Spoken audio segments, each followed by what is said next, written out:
তো হয়ে গেছে আমরা পুরো চ্যানেল খুব বাজে অবস্থা সত্যি করতে। আর মাছেদের আপডেট দিতে গেলে ক্যাটফিশগুলো আবার অ্যাক্টিভ হওয়া শুরু করেছে, বিকজ জল এখন কম ঠান্ডা হচ্ছে। আর এখন আমি যাচ্ছি গালু শিট ওষুধ নেওয়ার জন্য, দেখি ওষুধটা পাই কিনা, কারণ এখানে দাম অনেক বেশি। আর তাছাড়া একটু খাওয়ানোর মাছ লাগবে, আমি আর আসবো না কতদিন গাড়ির শুটে। সো চলো যাওয়া যাক। তো গাড়ির শুটে গিয়ে দেখলাম যে অনেক তোমার কমিউনিটি ট্যাঙ্কের মাছ বেশিরভাগ দেখতে পেলাম, কই ফিশ, গাপ্পি, মলি এসব। আর ভিডো ফিডো তো রয়েইছে, তাছাড়া একটু অস্কার ফস্কার, চিংড়ি মাছ আর পাফার ঠাফার দেখতে পেলাম। তো ফাইনালি চলে এসেছি বাজার, বেশি কিছু নেওয়ার ছিলই না, তো নেবো কি। তো কিছু খাওয়ানোর মাছ, যার মধ্যে কয়েকটা মরে গেছে, তার কম্পেনসেশনের জন্য কিছু পুঁটি মাছ আনা হয়েছে। পুঁটি মাছটা বেসিক্যালি অ্যারোমানা আর পিকক বাস খাবে, আর যদি হয় আমার যে রেডটেল আছে এখন একটু ঠিক আছে, এদের একটু হালকা অ্যাক্টিভেট করি, তারপর ছাড়বো। আর সত্যি কথা বলতে গেলে বাজারে বহুত দাম, এই মাছগুলো তাও একটু ঠিক দামে পেয়েছি সাইজ দেখে অনুযায়ী। তো ঠিক আছে, কি আর করা যাবে। এরপরে অ্যারোয়ানার ট্যাঙ্কও পরিষ্কার করতে হয়, ফিল্টারটা অনেকদিন হয়ে গেছে পরিষ্কার করিনি, পুরো নোংরা হয়ে গেছে, একটা লেয়ার মতন ওটাও পরিষ্কার।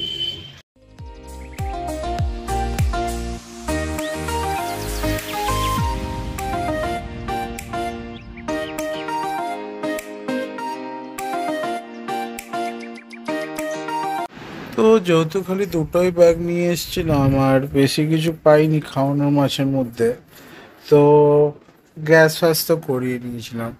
আর আস্তে আস্তে একটু লেট হয়ে গেছিলো বাসের জন্য, তার কটা মাছ তাই জন্য মারা গেছে, বাট সেটা নিয়ে চাপ নেই, সেগুলো আমার অস্কার খেয়ে নেবে কালু। তো যেহেতু অক্সিজেন কমানো থাকে বলে বাঁচোয়া, না হলে আরও অনেক মাছ মারা যায়।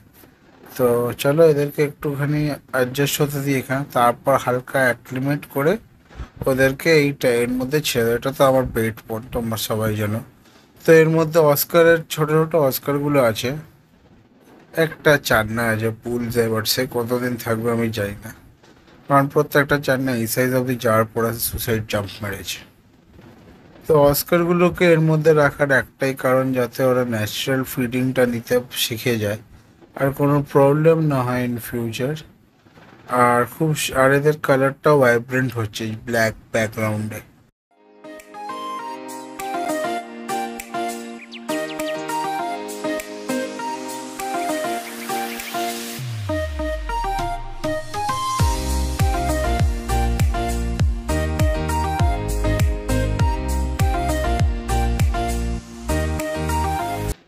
তো এবার এক এক করে সব মাছগুলো, আগে বড় মাছগুলোকে ছাড়লাম, কিন্তু একটা প্রবলেম হয়ে গেছিলো যে মাছগুলো ছাড়ার পরের দুদিন তো কোনো প্রবলেম নেই, তারপরে দেখি হঠাৎ হঠাৎ করে অনেক মাছ মারা গেছে।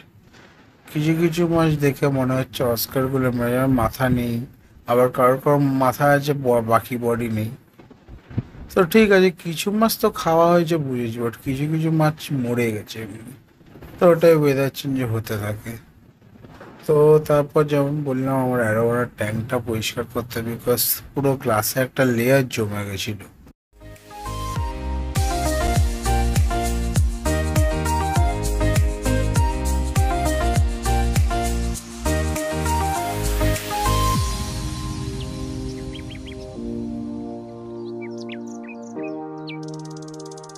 ভালো করে পরিষ্কার করে আমি ওদেরকে আবার ট্যাঙ্কে অ্যাড করে দিই। আর এটা হচ্ছে অ্যামাউন্ট অফ নোংরা যেটা বেরিয়েছে, এই পুরো নোংরাটা কিন্তু নিচের ফিল্টার দিয়ে বেরিয়েছে।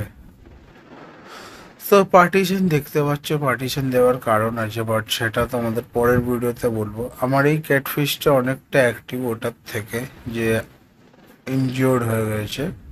এরও মাথায় দেখতে পারবে একটা লাল দাগ আছে, বাট সেটা আই গেস এমনি কোনো কারণে হয়েছে, মানে মারপিট করারই কারণে, বাট নট উইথ চান্না আর অল।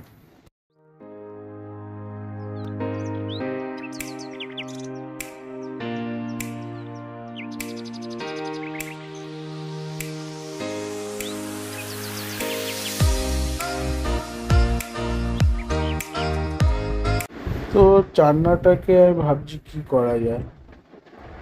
তো এখন রেড খাওয়াচ্ছি, আর এই এখন মানে অত অ্যাক্টিভ নয়, বাট হ্যাঁ একটু অ্যাক্টিভ আছে।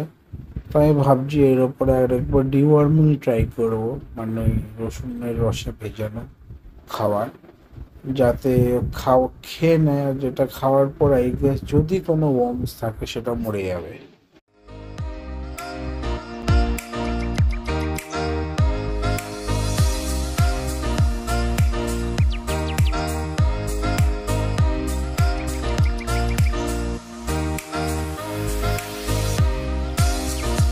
তো অ্যারোয়ানা দুদিন খায়নি, কারণ ও একটু শখে ছিল, বাট পিকক মাস্টার কিচ্ছু যায় আসেনি।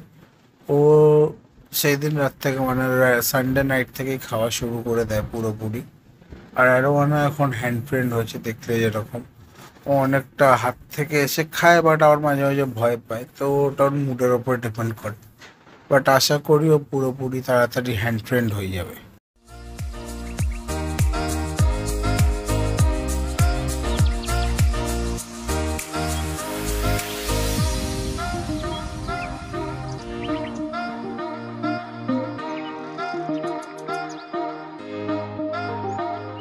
আর পিকক বাসটাও আরো মনে হয় আরো অনেকে দেখে দেখে শিখছে হ্যান্ড ফ্রেন্ড হওয়া।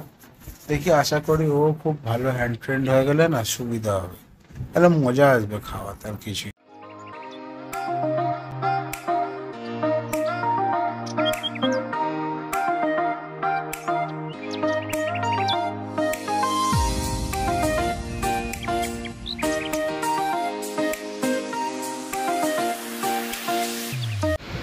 তো আমার রেড টেল যে এখন এই বালতিতে থাকে, সে অনেকটাই হিল করে গেছে, আর কিছুদিন হলে মনে হয় ওকে আমি আবার ফেরত দিতে পারি।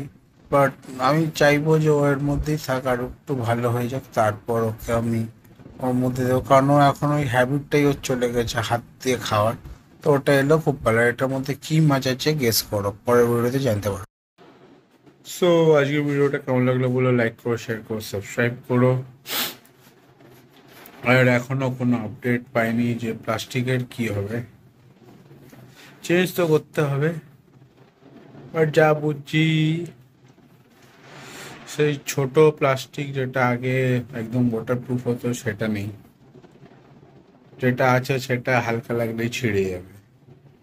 আর যেটা রাবার মেটেরিয়াল, ওটা 13 ফুটের নিচে পাওয়া যাচ্ছে না। তো এখন অনলাইন থেকে যদি আনাই তাহলে কতদিন লাগবে সেটাও দেখতে হবে। তো সেটা নিয়ে আপডেট দেবো। আর নতুন মাছ এসছে একটা, সেটা পরের ভিডিওতে দেখতে পারবে। প্যাকেটটা হয়তো তোমরা দেখেছো, ডিভিশনটাও দেখেছো, বাট গেস করতে পেরেছো কিনা জানি না, ঠিক জানাবো আমি। সো ভিডিওটা কেমন লাগলো বলো, লাইক করো, শেয়ার করো, সাবস্ক্রাইব করো, কমেন্ট করো। আর আমার 400 করিয়ে দাও মার্চের মধ্যে, মার্চ 2025-এর মধ্যে। আর ভাবছি অ্যারোমাটাকে কবে বাইরে অ্যাড করবো, কারণ ওর মধ্যে অ্যাড করার পরে মোস্ট প্রবাবলি আমাকে চান্নাটার কিছু করতে হবে, বিকজ হতে পারে যে চান্না আর ওর ফাইট হয়, অ্যারোমানা বলেই চিন্তা, অ্যালিগেটার হলে চিন্তা থাকতো না, খেয়েই নিত ওটাকে। ঠিক আছে, দেখা হবে নতুন লোকে। So tata.